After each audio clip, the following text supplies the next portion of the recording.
Sitaram project గురించి. Devadula project ఎన్నో ఏళ్ల నుంచి పురోగతిలో ఉంది, ప్రోగ్రెస్ లో ఉంది. 10 ఏళ్లు అధికారంలో ఉన్నా వీరు తెలుగుదేశంలో ఉన్నప్పుడు చంద్రబాబు నాయుడు శంకుస్థాపన చేసిన Devadula project central government funded project. అది 10 ఏళ్లలో కూడా దేవాదుల ప్రాజెక్టు పూర్తి చేయలే, పూర్తి ఆయకట్టు ఇవ్వలే. అక్కడ ప్రాణహిత చేవెళ్ల ప్రాజెక్టు అబాండన్ చేసి రాష్ట్రానికి నష్టం చేసింది.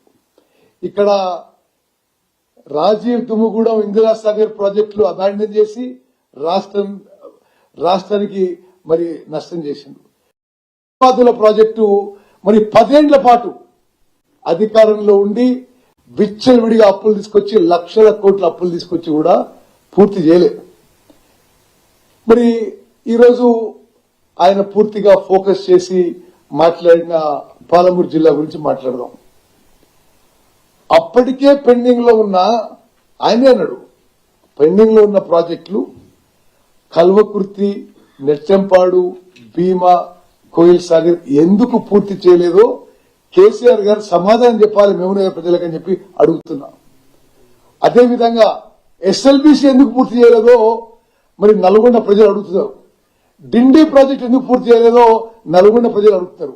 మీరు శంకుస్థాపన చేసి ఎక్కడెక్కడ నాగార్జున సాగర్ లో, మిర్యాలగూడలో, దేవరకొండలో, హుజూర్ నగర్ లో మీరు మరి పెద్ద ఎత్తున ఎలక్షన్స్ కి 2 ఏళ్ల ముందు శంకుస్థాపన చేసి 1.5 years లో పూర్తి చేస్తా అన్న లిఫ్ట్ ఇరిగేషన్ స్కీమ్స్ ఒక్కటన్నా పూర్తి చేసిండ్రా?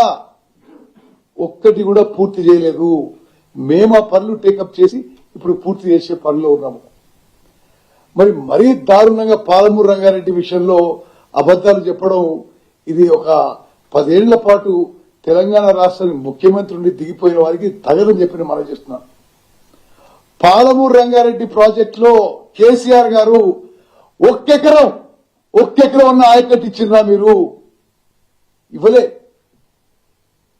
27,000 కోట్లు ఖర్చు పెట్టి ఒక్కెకరం ఆయకట్టు ఇవ్వలే. సీతారామ ప్రాజెక్టుకి 8,500 కోట్లు